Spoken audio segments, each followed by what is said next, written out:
안녕하세요. 커피앤톡입니다. 오늘도 와주셔서 감사드리고요. 바로 사연 읽어보겠습니다.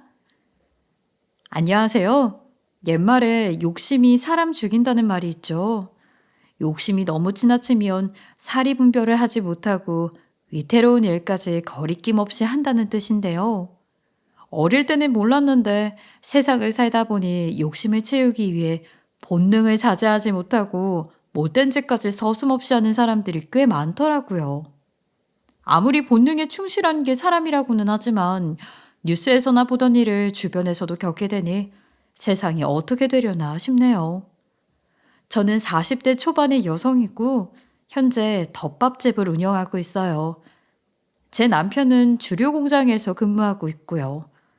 저희 부부는 중학교 때까지 한 동네에서 자란 친한 오빠 동생이었고 성인이 된 후 우연히 연락이 닿아 따로 만나는 일이 많아지게 되면서 자연스럽게 마음을 확인한 후 연애를 시작하게 되었죠.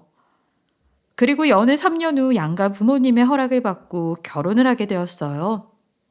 저희 남편은 워낙 성격이 착하고 온순한 편이어서 그런지 딱히 반대 없이 결혼을 할 수 있었죠.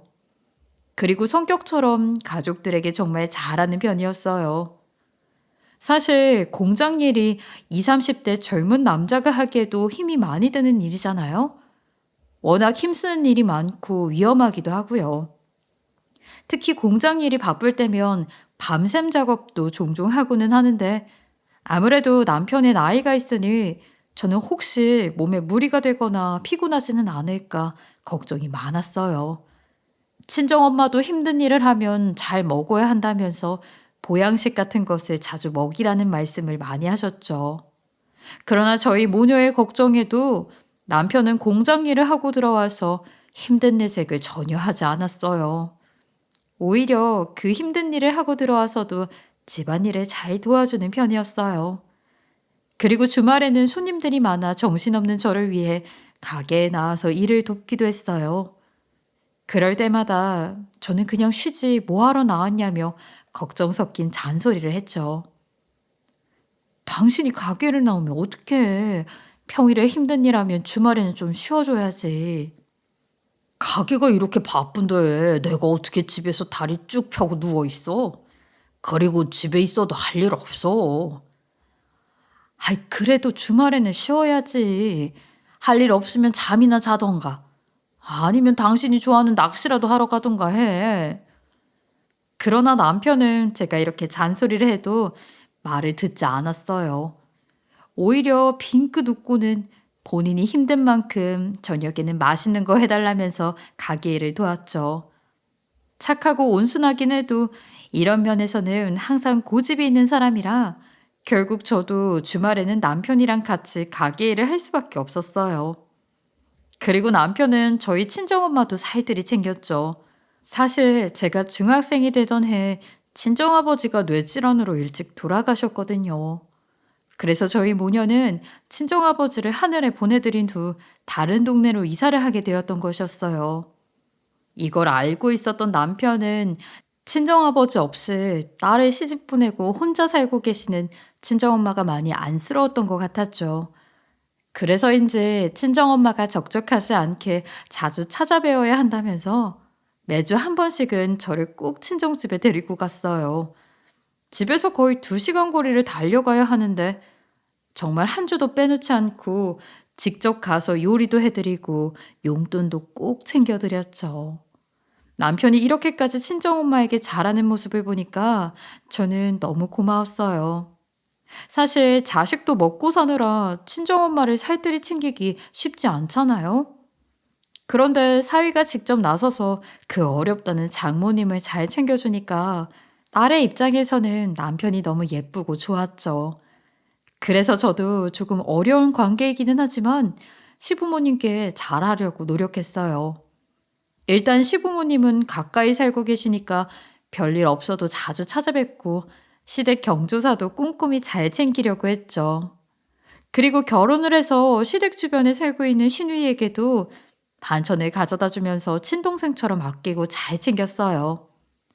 그러나 행복한 저희 가정에도 문제가 하나 있었죠. 결혼한 지 5년 차가 넘었는데도 아이가 생기지 않았다는 거예요.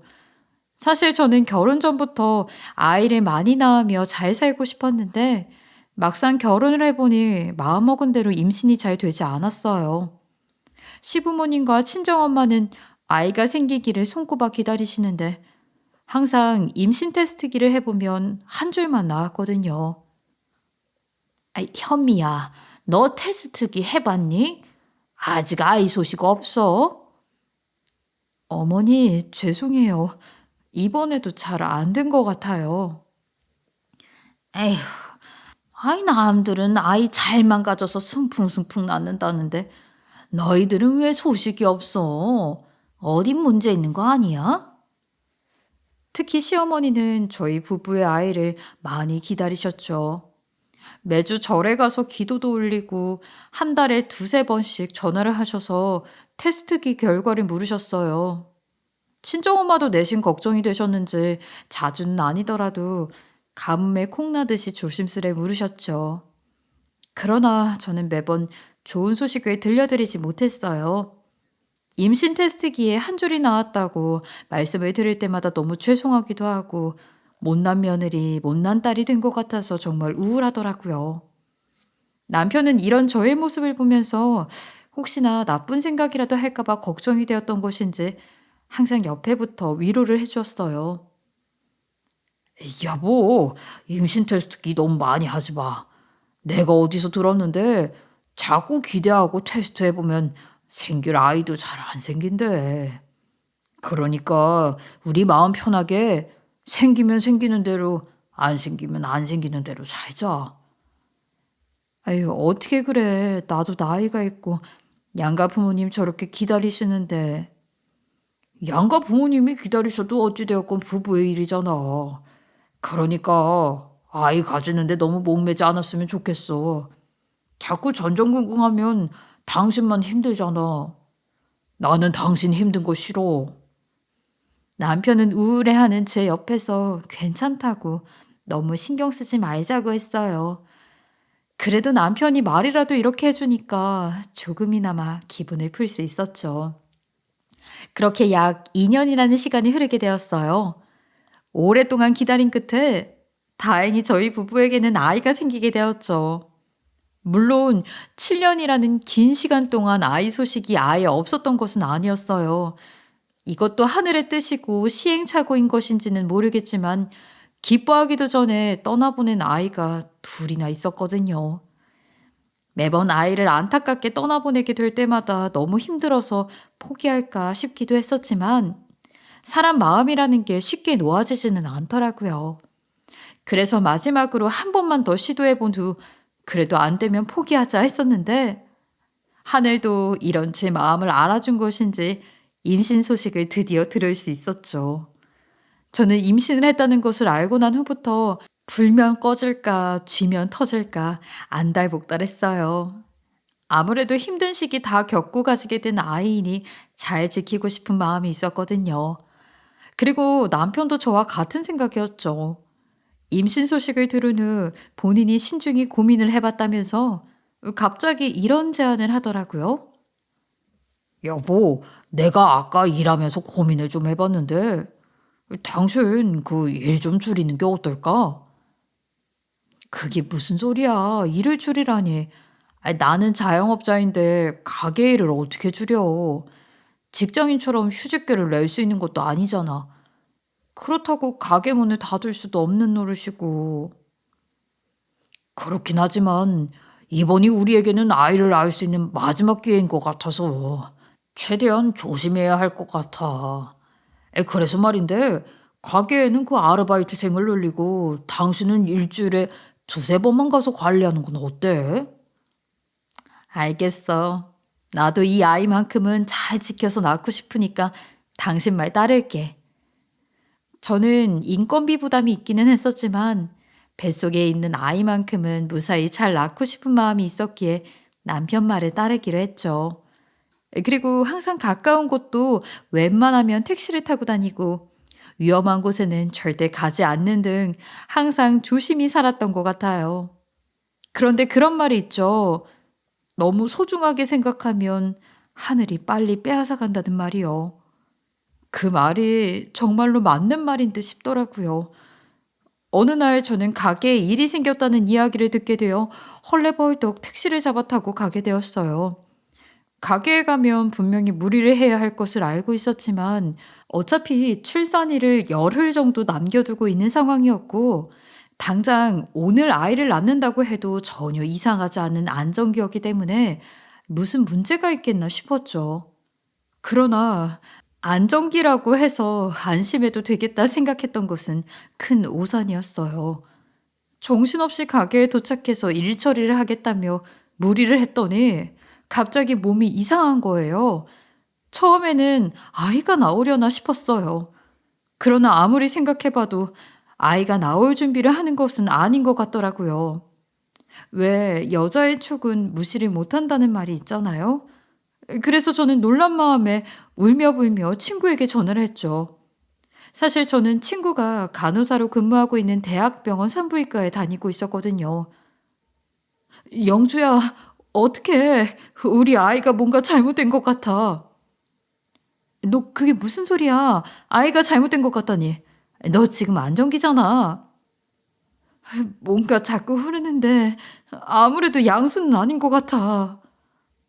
현미야, 출산 열을 남겨두고 있는데 큰 문제는 아닐 거야. 그러니까 일단 진정하고 내가 담당 교수님께 말씀드려 놓을 테니까 바로 응급실로 와. 알겠지? 갑작스러운 상황에 저도 많이 놀랐지만 아르바이트생들도 많이 당황한 듯 보였죠.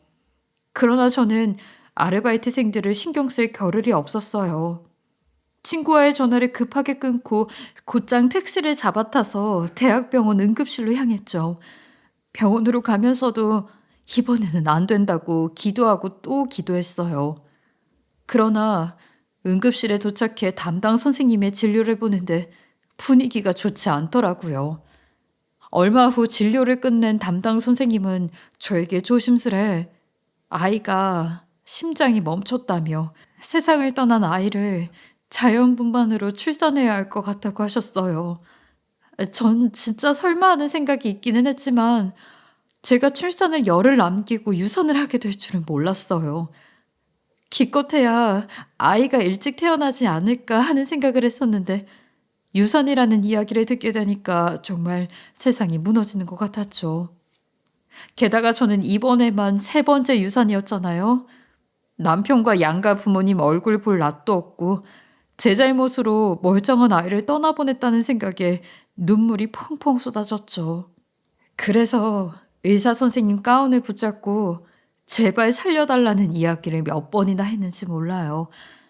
그러나 저는 결국 유산 판정을 받고 자연분만으로 아이를 출산해야 했어요. 당연히 양가 부모님과 남편은 소식을 듣고 병원으로 달려왔어요. 남편은 아무 말이 없었고 친정엄마는 괜찮다고 아이와는 인연이 아니었다면서 위로를 해주셨죠. 그러나 시부모님의 반응은 완전히 달랐어요. 열흘만 있으면 태어날 것을 그걸 못 지켜서 이런 사달을 만들어? 죄송해요 어머님 아버님. 대체 몸에 뭐가 끼어있길래 매번 유산만 하냐.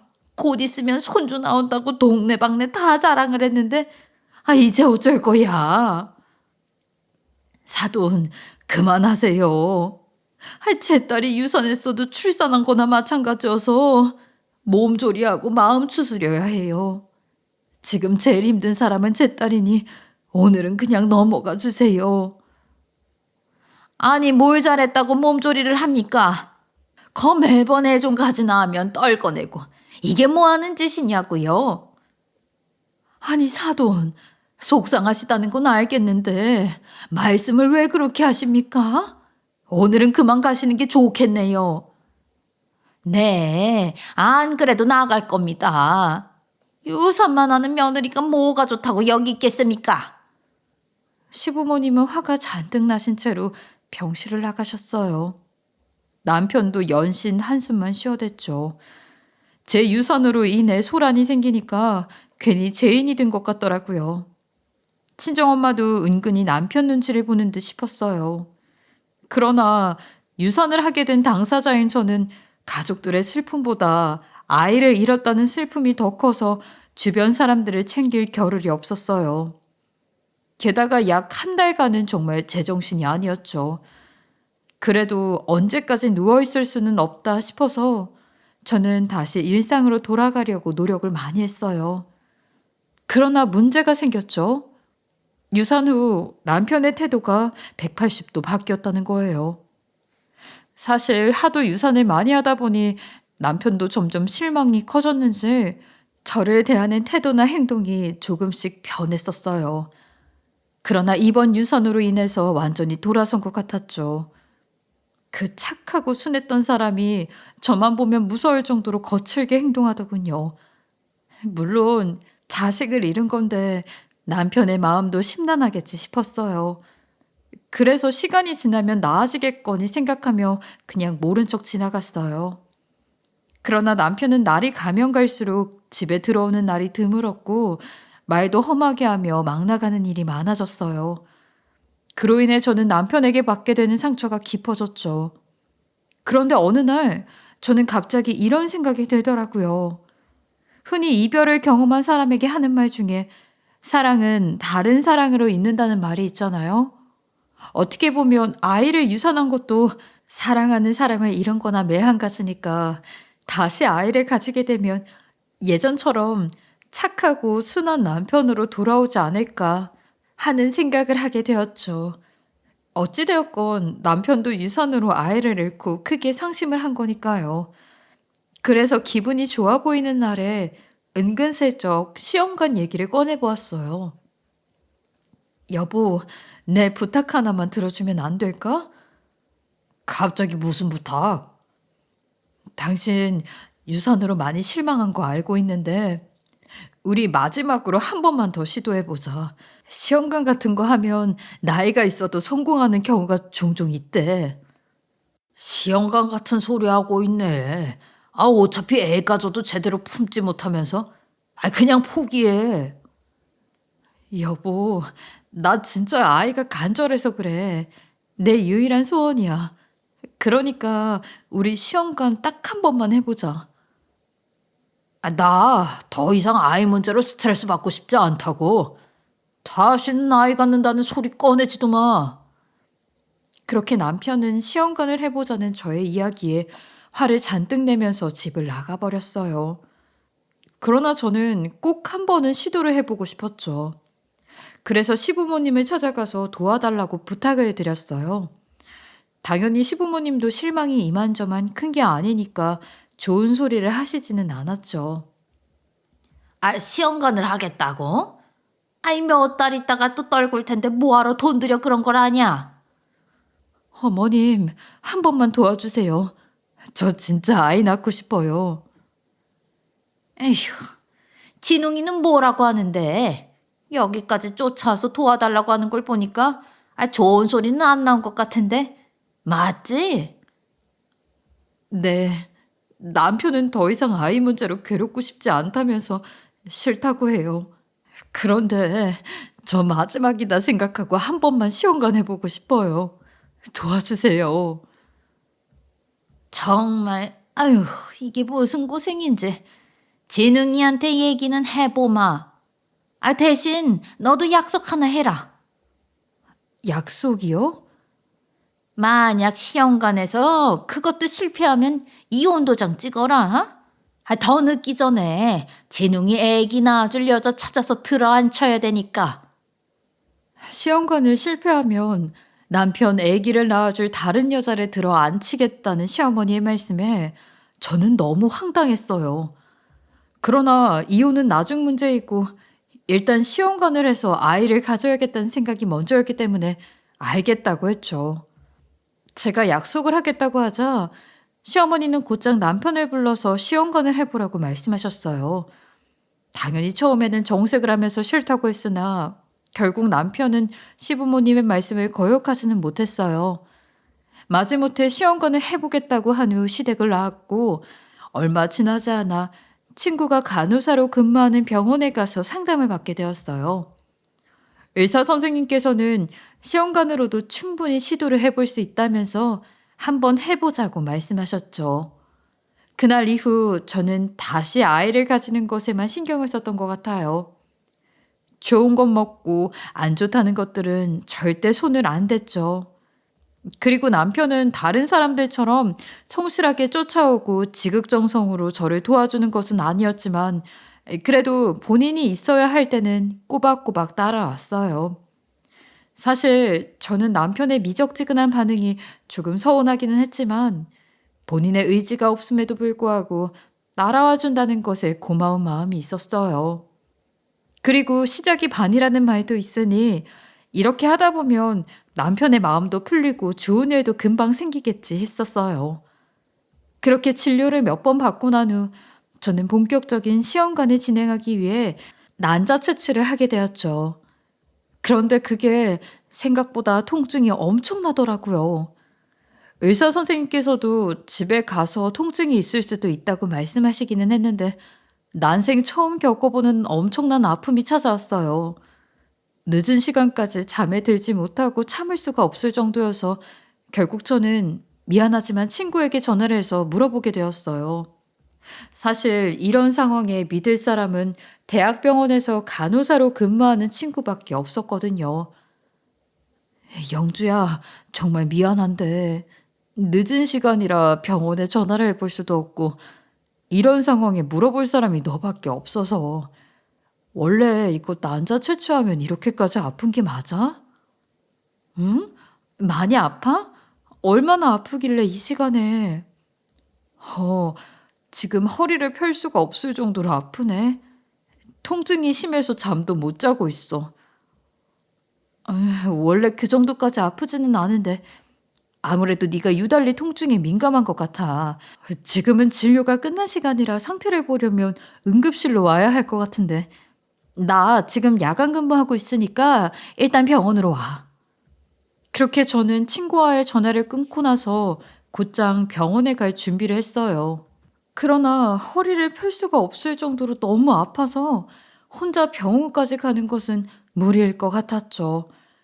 그래서 집에 들어오지 않은 남편에게 전화를 해서 병원에 데려다 달라고 부탁했어요. 여보, 집에 언제 들어와? 나 너무 아파서 병원에 가야 할 것 같은데 들어와서 응급실까지 데려다 주면 안 될까? 또 병원을 가? 얘가 남의 허리 휘게 만들려고 작정을 했나? 병원 같은 소리 하지 말고 그냥 누워서 잠이나 자. 나 정말 아파서 그래. 친구한테 전화해보니까 응급실로 와서 진료를 해야 할 것 같대. 이때까지만 해도 저는 대꾸할 힘이 없어서 그냥 빨리 들어와 응급실까지 데려다 달라고 애절하게 부탁했죠. 그러나 남편은 전혀 신경을 쓰지 않았고 심지어 도가 넘는 말들을 아무렇지 않게 내뱉는 거예요.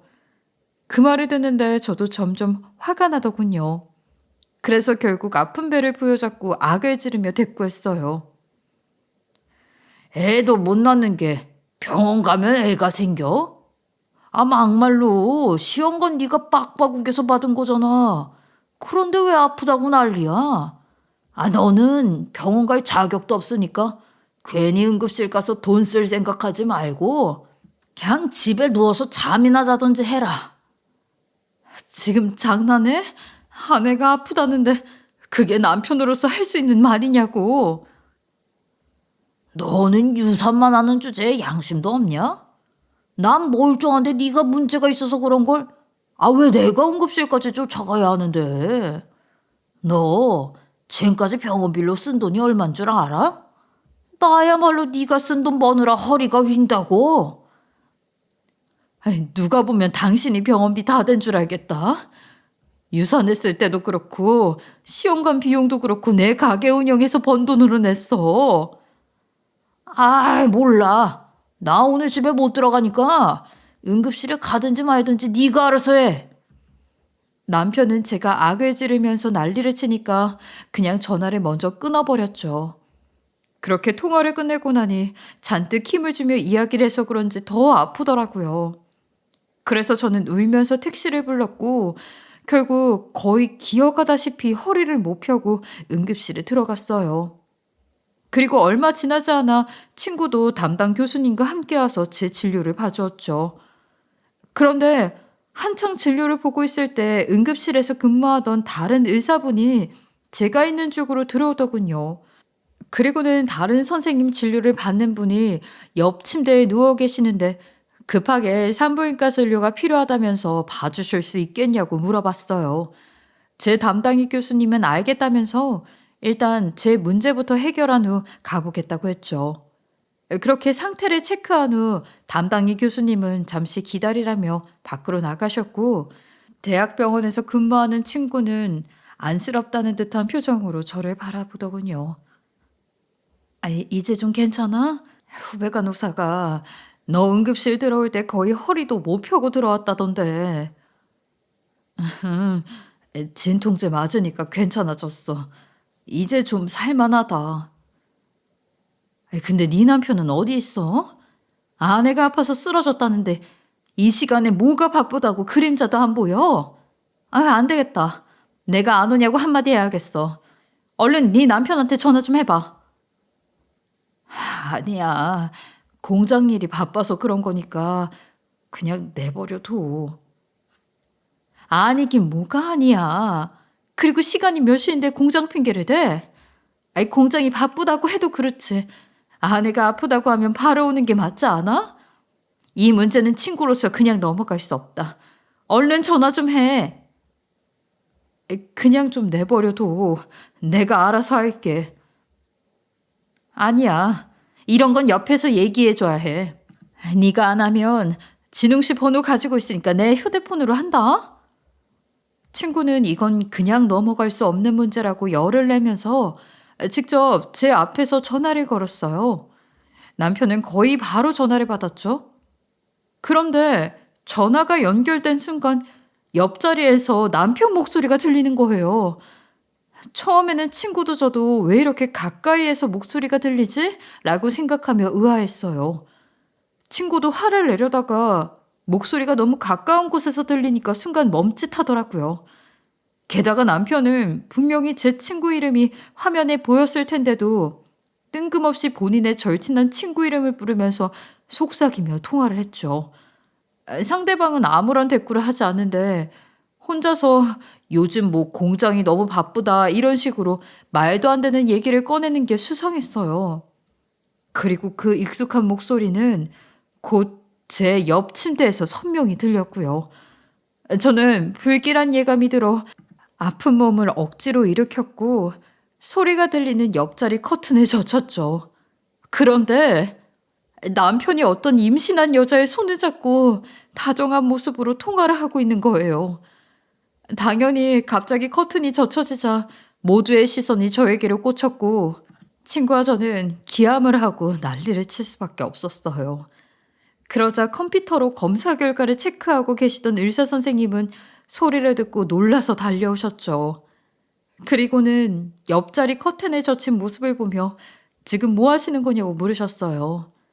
그러나 얼마 지나지 않아 의사 선생님도 다른 여자의 손을 붙잡고 있는 저희 남편 얼굴을 보고 기함하실 수밖에 없었죠. 사실 저희 남편이 공장에서 벨소리가 들리면 순식간에 사고가 발생할 수 있다면서 항상 휴대폰을 진동으로 바꿔놓는 편이에요. 그래서 남편 휴대폰에서는 벨소리가 들리지 않으니 같은 응급실에 있으면서도 옆자리에 남편이 있는 줄 전혀 몰랐던 것이었죠. 게다가 보통 응급실에서는 정신이 없어 위급 환자들이 들어오다 보니 시끄럽잖아요. 그래서 대화를 하더라도 서로의 목소리가 안 들렸던 듯 싶었어요. 그런데 친구가 남편에게 전화를 할 때쯤 한 차례 환자 이송이 끝난 건지 응급실이 조용해졌었어요. 그런데 마침 저와 친구가 옆에서 익숙한 목소리를 듣게 되었고 혹시나 하는 마음에 커튼을 젖히게 되었던 것이었죠. 그런데 옆에서 남편이 어떤 여자의 손을 잡고 다정한 모습으로 통화를 하고 있으니까 배신감이 생기더군요. 이건 누가 봐도 바람을 피운 거잖아요. 그래서 저와 친구는 사람들이 보든 말든 난리를 쳤던 것이었죠. 나는 아파 죽겠다고 해도 집에 기어들어올 생각을 안 하더니 너는 지금 여자나 만나고 있었니? 진웅 씨, 이게 지금 무슨 상황이에요? 지금 현미 놔두고 여자 만나고 다녔던 거예요? 그게 여보, 일단 진정해. 지금 링거 꽂았잖아. 지금 내 손에 달린 링거가 중요해? 저 여자 누군데? 당장 설명 안 해? 아까 산부인과 진료가 필요하다고 하는 거 보니까 임신한 것 같던데 지금 이게 무슨 상황이냐고. 제가 눈이 돌아가서 소리를 고래고래 지르며 크게 화를 내니까 그제야 남편은 이게 어떻게 된 일인지 설명을 하기 시작했어요.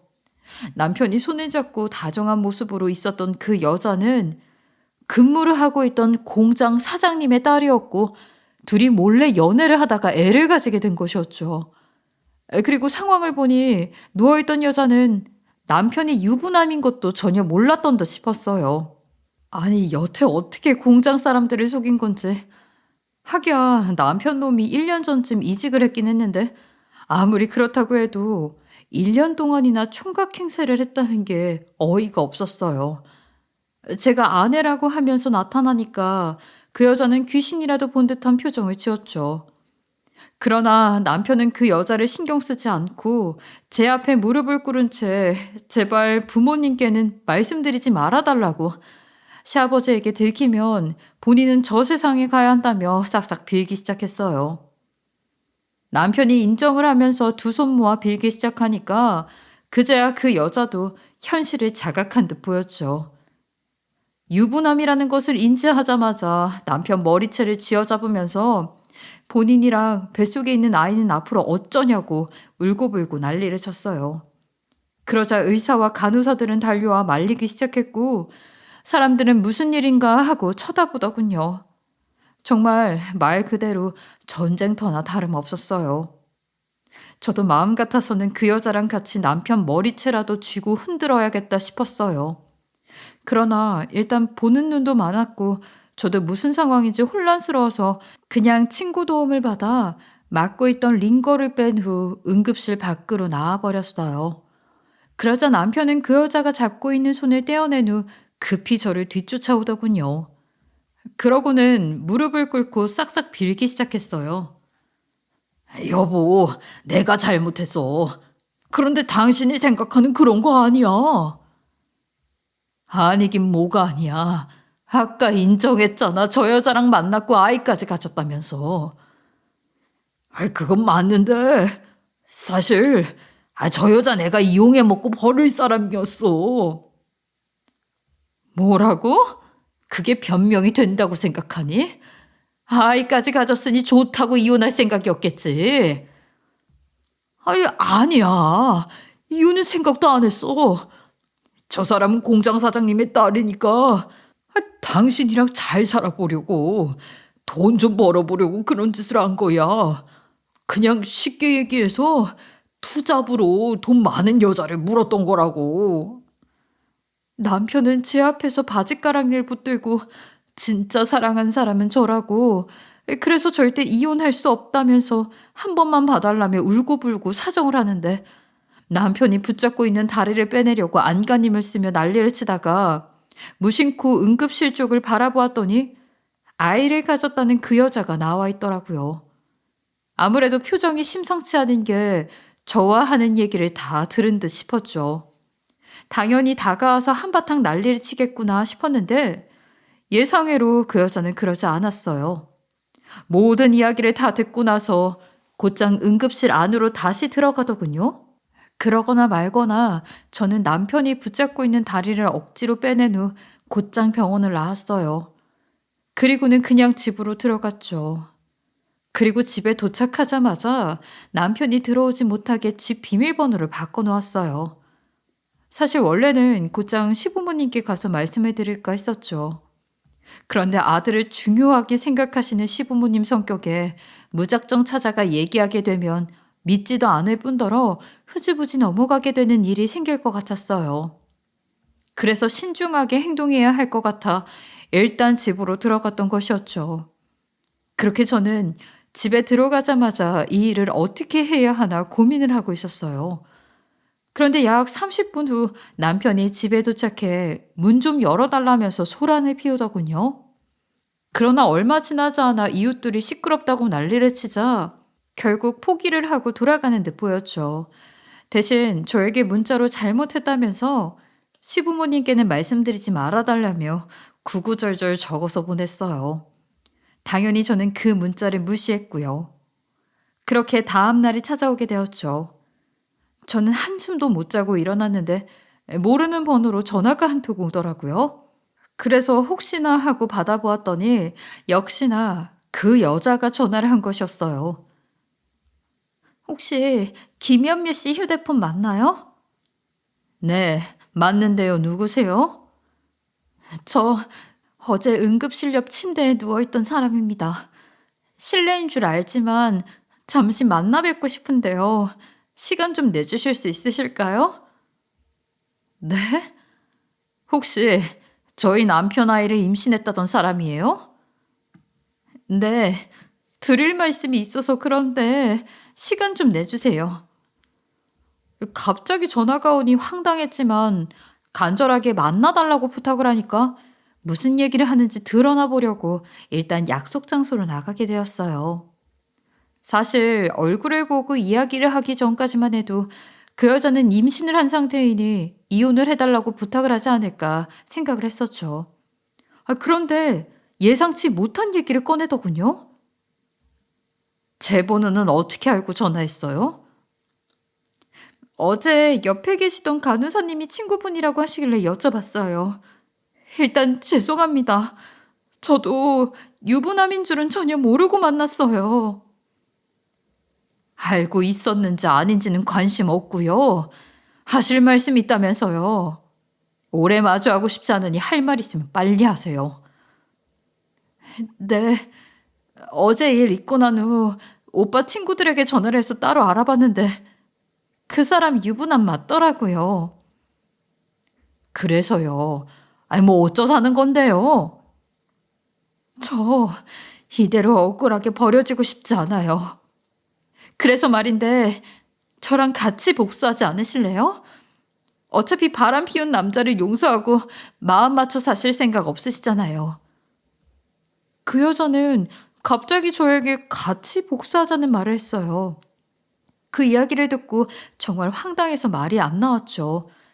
그러나 그 여자는 굴하지 않고 남편이 확실하게 망하게 만들 수 있다고 했어요. 그러면서 제가 복수를 하거나 말거나 본인은 무조건 할 생각이라고 했죠. 처음에는 장난을 치는 건가 생각을 했는데 그 여자의 표정을 보니 정말 단호해 보였고 마음을 굳게 먹은 듯 보였어요. 그래서 저는 어떻게 복수할 거냐고 물었어요. 제 부모님이 진웅 오빠 부모님 찾아가서 돈 달라고 난리치게 만들 거예요.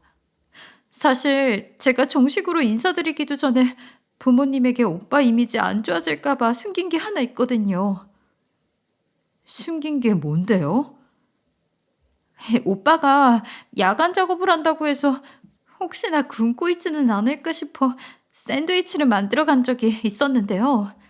그때 보지 말아야 할 것을 봤어요. 아버지가 저희 두 사람 사이를 모르고 계셔서 나중에 결혼 못하게 될까 봐 일단 숨겼고요. 보지 말아야 할 게 뭔데요? 오빠가 야간 작업을 핑계대고 거래처가 끊긴 업체에게 돈을 받으면서 싼값에 물건들을 빼돌리고 있는 모습이요. 그리고 혹시 몰라서 화물차로 물건들을 옮겨주는 모습과 돈 받는 것까지 영상으로 남겨뒀고요. 저는 그걸 복수에 이용할 거예요. 전 도저히 이해가 되지 않았어요. 그래서 그 영상을 어떻게 이용할 거냐고 물었더니 본인 아버지께 말씀을 드리면 분명히 노발대발 하시면서 거래가 끊긴 업체 담당자에게 받은 돈의 액수를 확인하게 될 거라고 했죠. 그러면서 공장 동의 없이 남편이 마음대로 물건을 넘겨 부당이익을 취한 것이니 손해액을 책정하게 될 거고 그 피해 보상금을 남편에게서 받게 될 거라고 했어요. 그런데 여기서 문제는 응급실에서 실려가기 며칠 전에 남편이 주식 투자를 크게 했다고 하더라고요. 그때 그 여자가 돈이 어디서 나서 주식을 한 거냐고 물었는데 남편은 부모님께 받았다고 했대요. 하지만 그 여자는 거래가 끊긴 업체에 제품을 넘기고 받은 돈이라는 것을 눈치채고 있었고 그냥 못 본 척 눈을 감아줬다고 했죠. 그렇기 때문에 남편은 돈을 되돌려주고 싶어도 주식에 몽땅 털어넣었으니 줄 수가 없을 거라고 했어요. 그러나 본인 아버지 성격에 공장에 손해가 생기는 일은 쉽게 넘어가지 않으려고 할 테고 분명히 고소 진행이 될 거라고 했죠. 하지만 고소로 끝내기에는 시원하지가 않으니 남편이 무서워하는 시부모님께 찾아가 유도를 해서 돈을 달라고 난리를 치게 만들 거라고 했어요. 그러면서 저에게는 시부모님 집에 가서 모든 걸 밝혀주기만 하면 된다고 했죠. 그렇게만 해주면 본인이 바람을 피웠다는 증거물을 모두 넘겨주겠다고 했어요. 또 원한다면 본인과 살림을 차려 살고 있는 아파트 사진을 찍어가도 좋다고 했어요. 그러고 나서 남편에게 이혼 소송을 걸면 되지 않겠냐고 하더군요. 저는 그 여자의 말을 듣고 같이 복수를 하는 것에 동의를 했어요.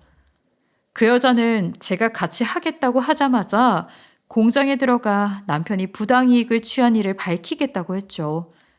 이후 상황에 대한 이야기는 계속 전화로 전달을 받기로 했어요.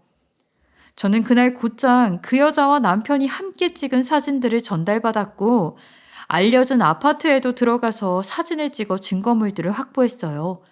그렇게 며칠의 시간이 지나게 되었어요. 한창 가게에서 일을 하고 있는데 그 여자가 걸어온 전화가 울리더군요. 성공했어요. 제가 아버지를 오빠네 집으로 가도록 유도했는데 아무래도 오늘 바로 가실 것 같아요. 그래요? 그럼 저는 시댁에 몇 시쯤 가면 되죠? 곧 출발해요. 퇴근 시간이 6시니까 아버지랑 같이 그때 맞춰서 움직일 거예요. 그리고 아버지는 아직 오빠가 제 남자친구인 건 몰라요. 그러니까 직접 오셔서 나한테 받아간 증거물들로 사실을 밝히면 될 것 같아요. 유부남을 만난 것도 모자라 임신에 남편이 부당이익을 취한 것까지 아시면 집안 뒤집어질 텐데 정말 괜찮겠어요? 네, 어차피 한 번은 겪어야 하는 일인데요. 그리고 저 외동딸이라 큰 문제는 없을 거예요. 그날 저는 그 여자가 얘기한 시간보다 조금 늦게 시댁으로 넘어갔어요. 먼저 가서 기다렸다가 밝히는 것보다 그 여자와 그 여자의 아버지가 돈 얘기를 꺼낼 때 가서 밝히는 게 나을 것 같았죠. 그렇게 시댁에 도착해 보니 그 여자의 아버지는 이미 남편이 한 짓에 대해 이야기하며 피해 보상을 받아야겠다면서 말씀하고 계셨어요. 그리고 살짝 이야기를 들어보니 남편은 본인이 그런 짓을 한 것을 들키자마자 도망을 가서 공장에 출근을 하지도 않는 상황이라고 하더라고요. 시어머니는 심각한 표정으로 이야기를 듣고 있다가 시댁으로 들어가는 저를 발견한 후 남편은 어디 있냐고 당장 데리고 오라면서 얘기를 했죠. 그러나 저는 뭐라고 하시던 신경 쓰지 않고 그 여자에게 받은 사진들과 따로 살림을 차린 사진을 보여주며 두 사람이 그렇고 그런 관계였다는 사실을 밝혔어요. 그러자 그 여자의 아버지는 이게 뭐냐고 노발대발 난리가 났어요. 그러면서 그 여자에게 남자친구라서 좋게 해결하자고 여길 데리고 온 거냐며 큰 소리를 치면서 사실대로 털어놓으라고 하셨죠. 그 여자는 곧장 있는 그대로 털어놓았고 그 여자 아버지는 당장 소송을 하겠다고 하면서 잔뜩 화가 난 채로 집을 나가셨어요. 그리고 시부모님은 남편을 집에 부르기 시작했죠. 처음에는 상황 파악이 안 된 듯 못 온다는 말만 반복하다가 시아버지가 크게 화를 내면서 당장 들어오지 못하냐고 큰 소리를 치니까 벌벌 떨면서 집에 들어오더군요. 아이 너 제정신이냐? 어떻게 마누라 옆에 두고 돈 많은 여자를 꼬여내고 임신까지 시켜? 게다가 공장에서는 도둑 판매까지 해서 돈을 벌어먹어? 죄송해요 아버지. 잘못했어요. 한 번만 용서해 주세요. 아니, 너는 용서받을 자격도 없어. 너 이제부터 내 아들 아니야. 절연할 테니 당장 이 집에서 나가.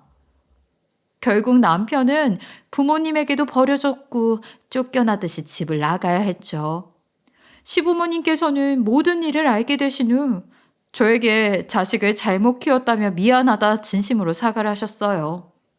그러나 저는 바로 이혼 소송 진행할 거라고 한 후 시댁을 나와버렸죠. 다음날 저는 예정대로 변호사를 만나 이 문제에 대해 상의를 했고 곧장 이혼 소송을 걸게 되었어요. 당연히 그 여자네 집에서도 난리가 난 듯 보였죠. 급하게 공장에 찾아가 잘못했다 싹싹 비는 남편에게 그 여자와 당장 헤어지라고 하고 아이도 태어나면 데리고 가라는 말을 했다더군요. 당연히 남편은 공장에서 쫓겨나듯이 나와야 했죠. 결국 이번 일로 남편은 모두에게 버려지게 되었어요. 그렇게 시간이 흘렀고 저는 예정대로 재판을 통해 이혼을 하게 되었어요. 유책 배우자가 남편이고 증거물들도 워낙 많아 문제없이 재산 분할에 위자료까지 받게 되었어요. 그리고 나중에 그 여자를 통해 소식을 들어보니까 공장에서도 소송을 통해 부당이익에 대한 피해 보상을 받게 되었다고 하더군요. 이뿐만이 아니라 그 여자는 남편과 만나면서 뜯긴 돈이 있었는지 추가로 고소를 해서 모조리 받아냈다고 해요.